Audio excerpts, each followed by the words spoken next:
35 лет спустя. Именно так можно назвать это видео. 35 лет тому назад я приехал в Дубровник, который тогда еще входил в Социалистическую Республику Югославию. Через пару лет страна распалась. Честное слово, я тут ни при чем.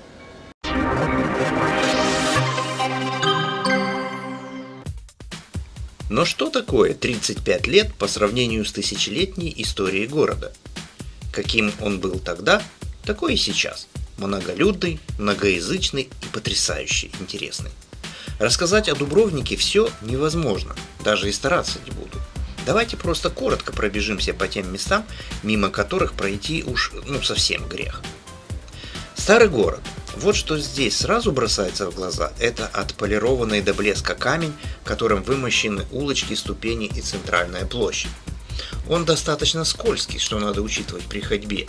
Иногда кажется, что совсем недавно тут прошел дождь, и мостовая после него аж блестит. Кое-кто утверждает, что такому блеску улицы обязаны множеству пешеходов, которые просто отполировали камни за много веков. Но недавно появились доказательства, что такой вид камню придавался сразу, еще при укладке улиц. Причем обрабатывались для этого горные породы даже не ручным, а машинным способом. Обратите внимание, до 12 века вот эта вот главная улица Страдун была обыкновенной протокой. То есть фактически мы сейчас идем с вами по воде. Да, город был основан на острове, а 900 лет назад протоку между ним и берегом взяли и засыпали. Теперь она главная пешеходная улица старого города, где сосредоточены магазины, рестораны и исторические здания. Обратите внимание, на главной улице города Страдун все фасады домов совершенно одинаковые. Тем самым власти города подчеркивали равенство жителей Дубровника. Прогуливаясь по узким улочкам, ты просто погружаешься в атмосферу средневековья.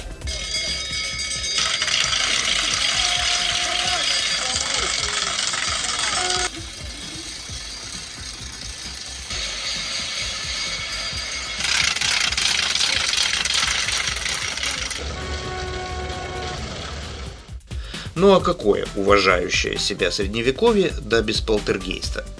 В Дубровнике по ночным улицам, говорят, бродит и стонет призрак белой дамы.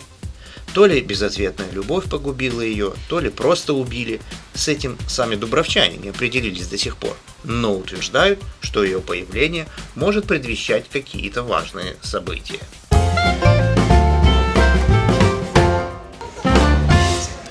Здесь можно спокойно обходиться без всякой карты. Заблудиться просто нереально. Все равно через 5-10 минут вы упретесь в городскую стену Дубровника. Городские крепостные стены, само собой, тоже самая главная достопримечательность Дубровника. Их начали возводить еще в X веке и достраивали лет 300.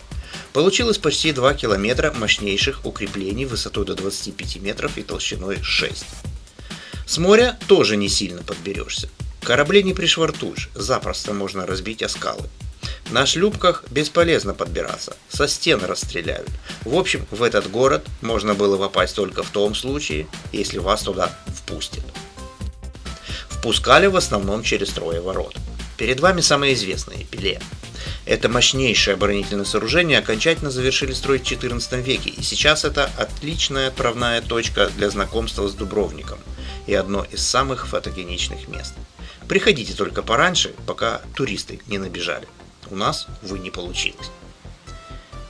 В общем, начиная с 13 века Дубровник ни разу не был взят штурмом, несмотря на многочисленные осады. И только в 1806 году сюда подошел вражеский флот, бахнул со всех своих пушек, и впервые за 600 лет в город вошли вражеские войска.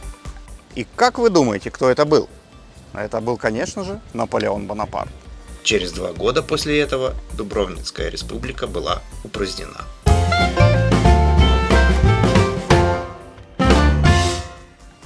Но не стенами едиными, как говорится. Вот на площади стоит знаменитая статуя Орландо. Кто это? Точно неизвестно, но считается символом свободы и независимости города. К сожалению, памятник был на реставрации, поэтому было не подобраться к его правой руке. А хотелось проверить легенду, согласно которой его правая рука долгое время служила местным жителям мерой длины и получила название Дубровницкий локоть, ровно полметра. Если покупатель не очень доверял продавцу, он мог подойти к статуе, приложить к руке ткань и убедиться, что ему реально продали столько, за сколько он заплатил. С другого конца улицы Страдун стоит большой фонтан Анофрио, похожий на тандырную печь. Он до сих пор дает родниковую воду, которая поступает с соседней долины. Это был один из первых водопроводов того времени в Восточной Европе. Изначально фонтан был украшен скульптурой дракона, но она рухнула во время землетрясения 1667 года. Поэтому до наших дней дошли только 16 каменных масок, из которых в резервуар фонтана льется вода. Говорят, если выпить воды из всех 16 источников, то отпустятся все грехи и сбудется желание. Проверим. А вот дули две. Налицо маленькая такая подстава со стороны дубровчан. Никогда из всех 16 кранов вода не льется, только с каждого второго. Поэтому не удивляйтесь, если ваши сбывшиеся желания тоже будут какими-то половинчатыми.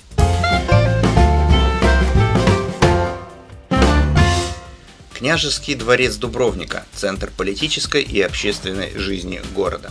Это княжеский дворец. Здесь жил выборный князь. Жил в течение 1 месяца.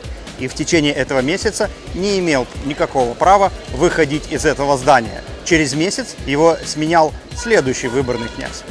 Чего только не придумаешь, чтобы уменьшить коррупцию среди власть придержащих. Надо отметить, что внешне дворец выглядит довольно сдержанно, но его интерьеры вполне изысканны.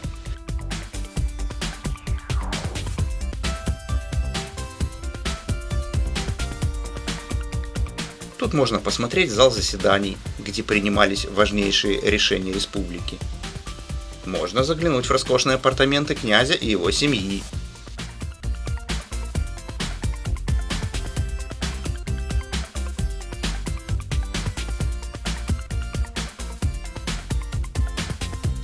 Увидеть кабинет, где князь подписывал важные документы. Можно осмотреть средства передвижения князя по городу.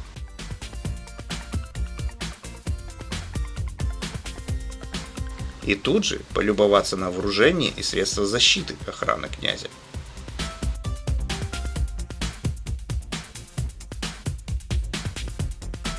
А вот самые разнообразные сейфы, замки и запоры, которые сохраняли княжеские богатства.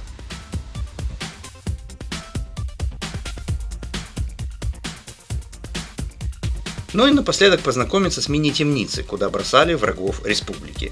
Да, прямо тут, во дворце князя. Как говорится, враг хорош, когда он всегда перед глазами.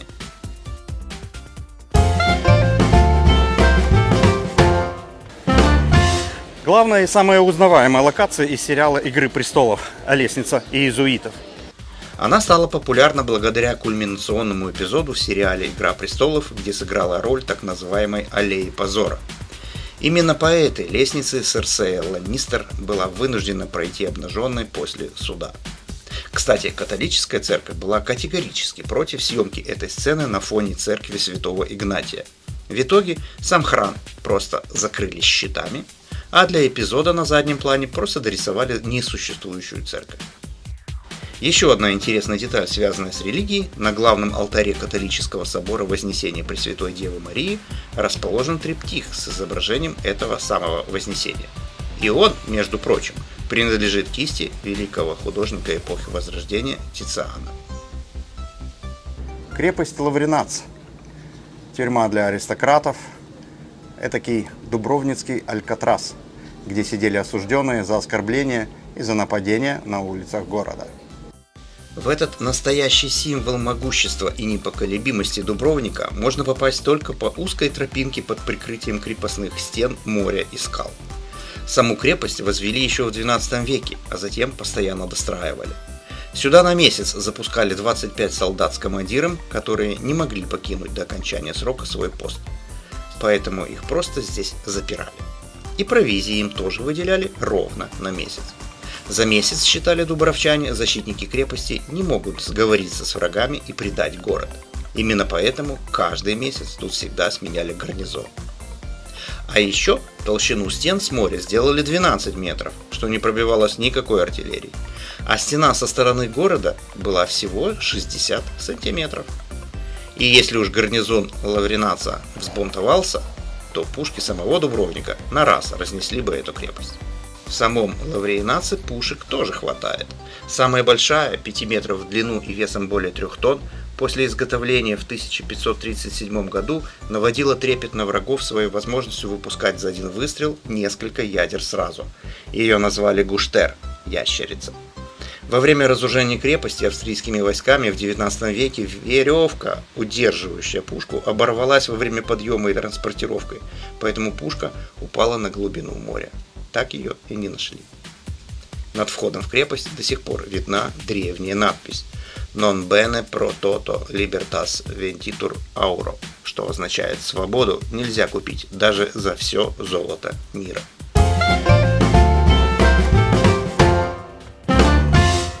Ну и обязательно побывайте на обзорной площадке на горе Срдж.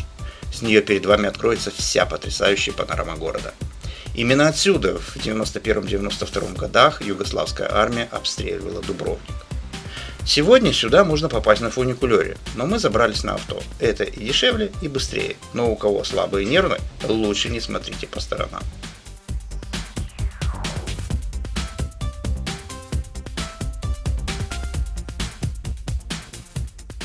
А поправить после этого свои нервы можно на пляжах Дубровника. Самые популярные – это Банья, что рядом со старым городом, Лопат, большой и, пожалуй, единственный песчано-мелкогалечный пляж, и Копакабана, тоже мелкогалечный, но еще и в соснах. А самая чистая вода, конечно же, на пляжах острова Лопру. Кому интересно, можете посмотреть. Ссылка на видео справа вверху. Кстати, там не только пляжи интересные на этом проклятом острове. Почему проклятом? Смотрите там же. А заодно лайкайте и подписывайтесь. У нас впереди еще будет много интересного.